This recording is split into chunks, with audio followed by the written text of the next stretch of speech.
you doing? I'm good. How are you? I'm pretty good. I'm so excited to be talking with you today. Likewise. Before we get started, our friend Jonathan Sheck says hello. Oh, hello, Jonathan. Yeah, we're good friends, so he was pretty excited when I told him that we were going to be talking to each other. Oh, nice. Oh, that's great. He's such a good guy. So I got a whole bunch of questions involving clouds and that thing you do, and I'm pretty excited to get talking and go for it. Okay, sounds good. Let's go. How did you get involved with the clouds? I got an email from my manager, John Carabino, who said there's this project and I want to set you up on a FaceTime chat with the director and the producer. So they were already up in Montreal getting ready for production. They hadn't cast my role yet. And so they just wanted to talk to me.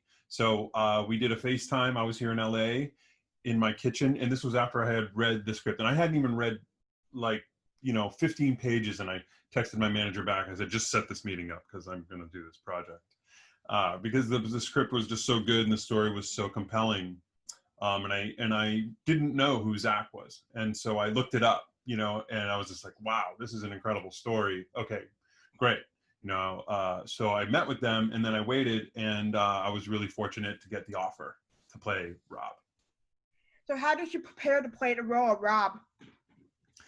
Well, first they let me hang out with him and Laura, his wife. So I got to meet the parents and I got to meet Rob face to face. We chatted for a while.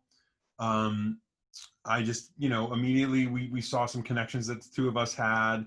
We're both dads. We both got a bunch of dad jokes. I also got to watch the documentary that Justin Baldoni made, and I got to see, more that way.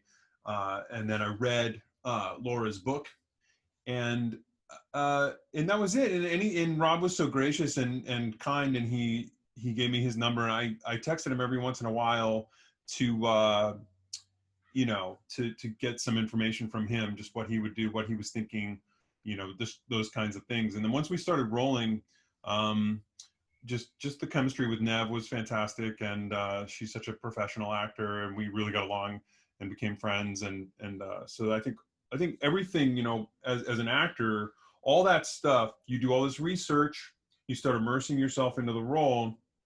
In this particular case, it was very easy because of the access to the real people. And this is the first time I've ever played a real person like this before. So I was somewhat nervous, but I was also letting I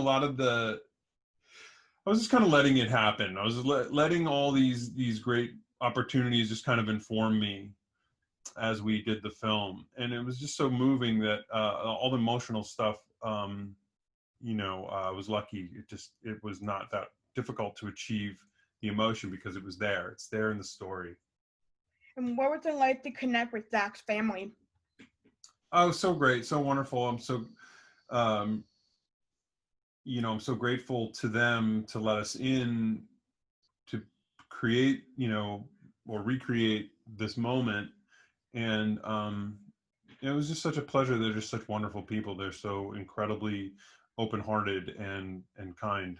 And it's terrible, the tragedy that they lived through, but they have turned this thing into an inspiration for others. And so that's just, I don't have the words to describe, how much I appreciate that, love that, and am inspired by it myself. And being from Minnesota, where everything took place, was literally like 20 minutes away from me in Lakeville. Really? You're right there, huh? And I grew up with the story, and I heard Zach's song multiple times. And I just found it so inspiring and mind-blowing that he was able to be so positive during his time with cancer. Exactly, yeah. So that's interesting. So you grew up with that, and you probably know the song pretty well. Yeah, the Minnesota story, so I know quite a few Minnesota things. Yeah, oh, I love it. I really have not been able to spend much time there, but one of my best friends, Steve Zahn from That Thing You Do, is from there. Oh, he So is? really, he is. He's from Minnesota. I did not know that. Yep. That's crazy. Yeah, I would assume that when they were making this movie, I had assumed that everything would be filmed right here, but no, it's all in Montreal. Yeah, I think they wanted to, in a perfect world, they would have filmed in Minnesota. But sometimes just the cost of filming in certain places just outweighs that, and in film, in the process, you can create places to look like other places. So, And but I look forward to seeing it. yeah, it's part of the craziness, part of the magic. But all those Minnesota friends and family of the Sobiech family came up and were extras in a lot of those scenes. Oh, that's wonderful. Yeah. I'm really excited to see this because not a lot of movies take place in Minnesota. Right. I know there was a Bill Paxton movie that was made here, but I don't remember what it was called. But some of it I pretty much grew up knowing because they all took place right downtown or right here in Bloomington. There was a Kevin Smith movie filmed Oh right in yeah. the mall up the road. Oh, at the mall. Yeah, Mall Rat. Mallrats with Yeah, Mallrats. I remember that movie. Jason Lee. I had no idea that movie was made right up the street from me until like a couple years ago. No way. That's crazy. Oh, so I did go to the Mall of America. In fact, we all did for Clouds for the Zach Sobiech Foundation. They do that. They sing at the mall. Mm-hmm. And I was there for that. That was cool. So I have been to that mall. It's one of the best places you can ever go to. It's I amazing. used to go every month, and then COVID happened, so I haven't been there in like 9 months. COVID. It's really put a damper on things. Yeah, I would go there just to treat myself, go to Wahlburgers, the restaurant, Yeah. go shopping around, just have some fun.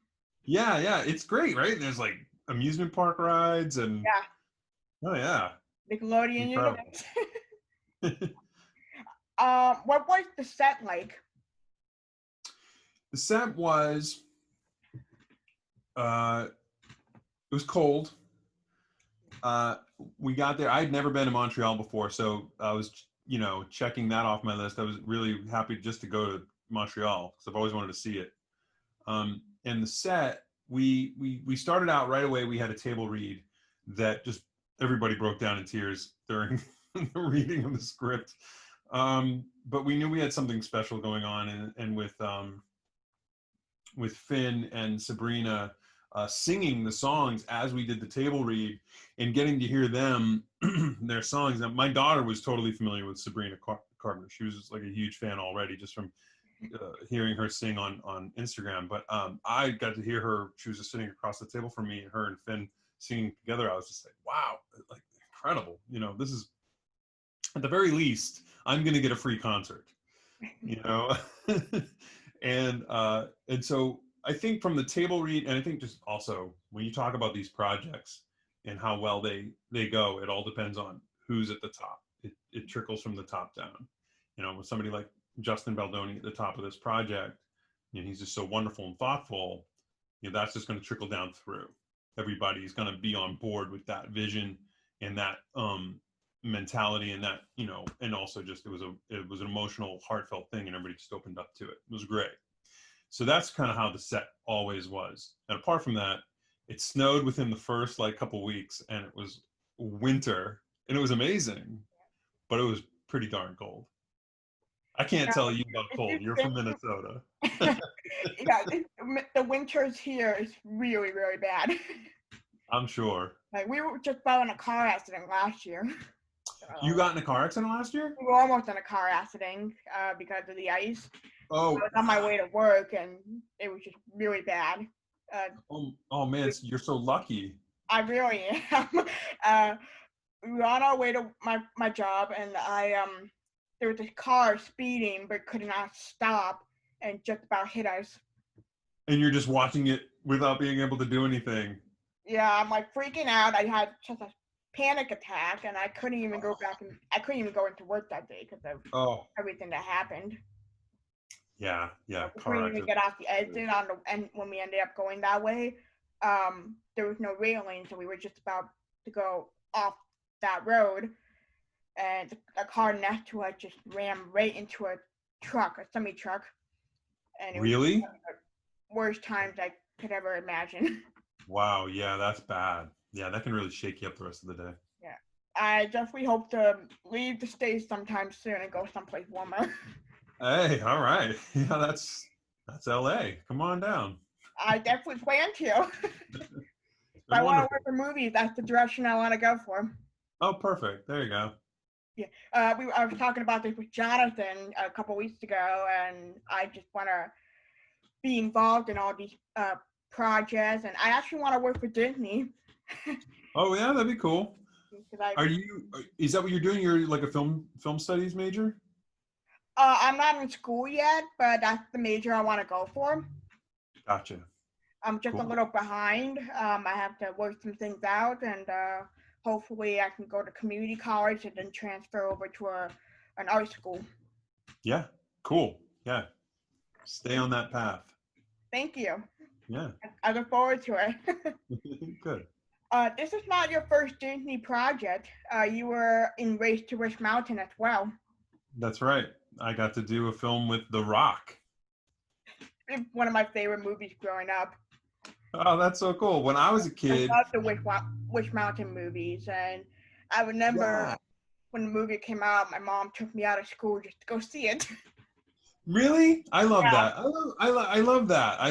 I try to do the same thing every once in a while when it's a really special thing. I think, I think I pulled my kids out of school. I was like, yeah, they're sick, like when Star Wars came out and stuff like that. yeah. Yeah, some things are just more special. So, yeah, I had such a good time working with The Rock. Race to Witch Mountain was a big thing when I was a kid. That was a fun experience. I got to be one of the bad guys, and yeah, that was a really fun movie actually. It was a lot of fun to watch, and I still watch it over and over again. Cool. Like all the movies, even the originals. Yeah. The originals are still really fun, and we got the two kids from the original are in the remake Yep, in I small did parts. see that. That was pretty cool. I didn't know that until like a couple years ago, but it was still really cool to get them involved on the project. Yeah, it was and then again, that's like the person at the top of the production. Andy Fickman was the director of that, and he just wanted that. He wanted there to be little Easter eggs for people. It's fun. It's more fun that way. It really is. Yeah. And I got my That Thing You Do questions here now. Okay. You had a virtual reunion earlier this year for the 24th anniversary, just shortly after the loss of Adam. What was it like to reunite with the cast for charity and in memory of Adam? Well, it was a wonderful experience that we all had such a great time, and it was just so meaningful to be able to do something for musicians affected by COVID. And that was pretty early on when you just got a sense and everything was kind of new. There was the toilet paper shortage and everybody's kind of freaking out what's going to happen. So all that unknown. And in the midst of that, we also knew that um, we weren't going to be getting out and doing stuff like normal for a while. So, and I noticed that a lot of people were starting to pick up the ball with doing like read throughs and things online for people to just like watch new stuff for people to watch. And Steve Zahn was saying we got to do something, even if it's just like reading a scene from the movie for the fans. So then we all just got on the phone together, or Zoom. Sorry, we all got on Zoom together. So new. There was no Zoom before, and and we just decided to do it.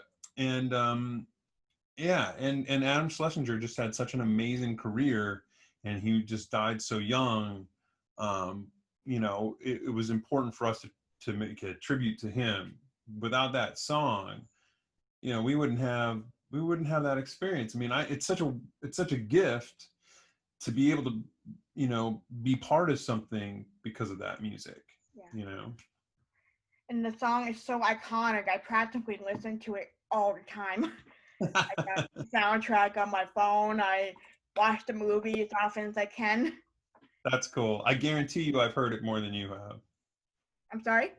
I guarantee you that I have heard that song more than you have. I'm sure you have. It was my uncle who got me into the movie. It was his favorite movie, and he passed away last year. But I'm so sorry. thank you. uh, to be able to have this memory of him introducing me to the movie, is one of the few precious memories I have with him. And knowing that this was his favorite movie, and I just talked to you today, he would be pretty excited. That's pretty cool. That's great. I'm glad. Thank you. It's fun. I'm glad that people like the movie that much. It's cool to be a part of that. It really is, and I love looking back at older movies and seeing how things were made back then, compared to how they're made today, and to see a '90s film made by Tom Hanks take place in the '50s is just wow. Yeah, pretty cool, right? It really is. You would actually think that it was made in the '50s. I know, right? It has that feel. I mean, that was something that Tom Hanks wanted to capture. He felt like that was the last innocent time in America. Yeah. You know, it was like, but right before Vietnam and all the, uh, I think before the Kennedy assassination, because the movie takes place in 1964, and so it's like it's kind of like right after the Beatles invasion, Okay. and so it's an interesting time to make a movie. I think it is pretty fun. It has a fun, youthful energy to it, and yeah, and he really captured quite a bit of that feeling. And I think he was only a little kid at that time, so it's not like he really really vibrantly remembers it.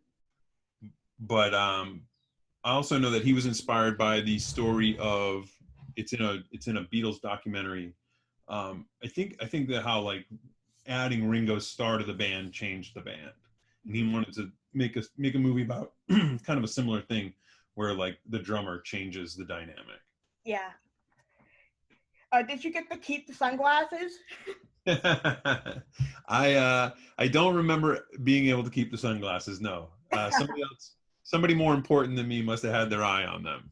But I mean, It but was but I pretty did cool. but I did walk away with a lot of memories, and it's been just a great thing. I do have a ton of souvenirs from it, just not the glasses. Darn it! Should Oh have man. got Friend of mine wanted me to ask you that, so I tried anyway. That's great. Yeah. Not the '90s were a pretty great decade for the Tom Hanks movie, and I gotta say, That Thing You Do is probably the highest on my top 5 list that he did. Nice, nice, nice. Me too. I love all his movies. He's just such a big inspiration to me.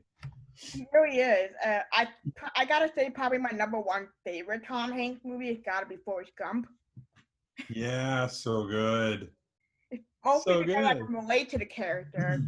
While it doesn't say that Forrest Gump is on a disability or has autism or whatever, I can personally relate to that character because I have disabilities. Yeah. Yeah, I mean, that's great that, you can identify with people. There should be more movies like this. Yes, And, you can identify with somebody who's like you. And, that's just great. thank you. Yeah, there's got to be more representation of people with either autism or cerebral palsy, more awareness in the industry than there is now. That would be great. I'm hoping to write something that I have an image in my head for, maybe a script, but I don't know where it's going yet. Well, that's it. Then you're going to be the person who does that. Thank you. I told Jonathan about it a while ago, and I hope to have his help sometime. Yeah, he's going to help you out. That'd be cool. Yeah, it'd be cool if he did. Don't know anything about it yet, but I'm hoping once I get started on this, maybe in a few years we'll see. Yeah, I can't wait to see what you put together. Thank you.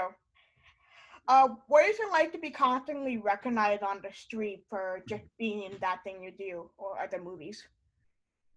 I mean, it's part of the job. It's something that I knew that I was going to have to try to get accustomed to. I didn't really like it at first, especially when my wife and I lived in New York City.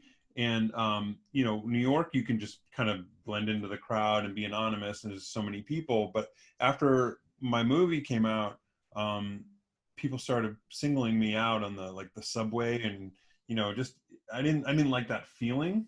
I don't know. It's just not me. And so, my wife said, you're going to have to get used to like dealing with that. People would actually say to me like, are you an actor? And I'd say, no. And she was like, why are you doing that? Just say, you know, who you are and how they know you, and then everyone will be happy. And I was like, okay, all right. You know, like I was just really reluctant to it. And now I think it's just like second nature. And my kids are grown. They're 20 and 15. And so they've had to like, you know, see that going on. But sometimes they'll forget as well. So then when someone does recognize me, they'll like turn around and be like, oh, that's right. That's what you do for a living. Oh yeah. If I ever saw you on the street, I'd just stop by and say hello. I Great. I'm won't glad. pop for you with an autograph or a photo. I just say hi. Oh, that'd be so sweet. See, I love that. I love that. I do. I appreciate it. I'm never put off by it, you know? I mean, I remember I was working with somebody who said, you know, not if I'm, you know, like if it's like, you know, when I'm with my family, and I'm like, yeah, I would hope that people would be respectful if you're doing something that seems like you shouldn't be interrupting, you know. There's no cut and dry way to do it, but like, you know, I think most people are pretty respectful. Yeah, I'm very respectful about everyone's privacy. So when I Oh, good. go to Comic Cons and meet people, I just say hi and do what I do at a Comic Con convention, and I respect everyone's privacy, whether I'm But Comic Con, that's what that's for, right? Like you can just go up to like those people at Comic yeah, Con. That's yeah. fun. I'm not like other fans, so I'm pretty different. Yeah, you're like a Captain America fan. You got some other cool stuff back there. Look at all Yeah, your stuff. these are actually all autographed posters and pictures. That's awesome. Very cool. Thank you. I have one with Jonathan in the corner by the lamp right there from Day of the Dead. Oh, very cool. He was in that. Oh man, he's doing all the good stuff. Yeah, and I also write a lot of fan mail, so if I ever get the chance, I'm definitely gonna write to you sometime. That'd be great. You should definitely write to me anytime you want. Thank you. I'll definitely touch base about it and let you know when I'm sending something. Okay. Are you currently working on any new projects? So since the pandemic started, I've been just laying low and not a whole lot going on, but I do have clouds coming out. I was in the series Council of Dads that came out. You know, we're all just kind of waiting for things to start rolling again. But I'm super proud of the projects that I've done. There's one called Finding You that's just coming out now, or in 2021. So it's like I was lucky to be really busy before this started. So now I'm just kind of like doing a bunch of press for the stuff that's coming out. And I got one other question that I forgot to ask you. If would there ever be a sequel to That Thing You Do? I mean, if somebody wants to write one, and you know, but it's pretty tough to make a sequel to something that's just so, you know, good. Why mess with it? You know, why Yeah. mess with a good thing? I mean, the ending of the movie, they pretty much just tell you what happens to all the characters. There. Exactly. Exactly. Wasn't my question. It was one of my viewers, so I just threw it out there. No, I love it. I love it. I think that, you know, I think they should do remakes of movies that had a good concept but didn't do as well at the box office. Like a couple Yeah. of my other movies, maybe like Dead Man on Campus. Somebody should remake that, you know? Yeah. I'm not all that thrilled about remakes, but some of the originals I prefer better than remakes, like the Nightmare on Elm Street or Halloween remakes. Or not the Halloween remake, Friday the 13th. The remakes were terrible. I prefer the originals. Yeah, cool. Yeah, same. Same here. You like horror? I love horror. Oh, really? Awesome. What's And one I of your started favorite, like, Scream, so I know you're in Scream. I did the series. I'm only on episode 5 of season 1, so I literally just started watching it. Oh, cool, cool, cool. All right, I won't do any spoilers then. But Scream, the movie franchise, is coming up with a new one. Yes. And I think Nev Campbell's going to be involved in that. Yeah, everyone's coming back, along with a few other actors, and I'm really excited because I just started watching these movies for the first time a month ago, and I'm just obsessed with them. Yeah, they're great. Why haven't I seen this before? I And know, when I right? watched the first one, it's really goofy for a horror movie because of how everything was made back then, and I find it kind of funny how Ghostface is running around and just doing what he's doing. Yeah, yeah, yeah. Yeah, it was like that was a real twist on horror movies. I remember when that first came out. It was very funny. Yeah, and yeah, it was good. It was good. I just watched it recently with my kids, and they liked it. That's awesome. Mm-hmm.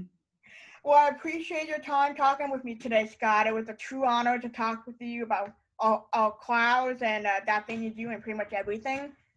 Thank you. Likewise, I really enjoyed it. Me too. Once I upload the chat, I will send you a link. Okay, thanks, pal. All right, have a great day. Bye-bye. Bye.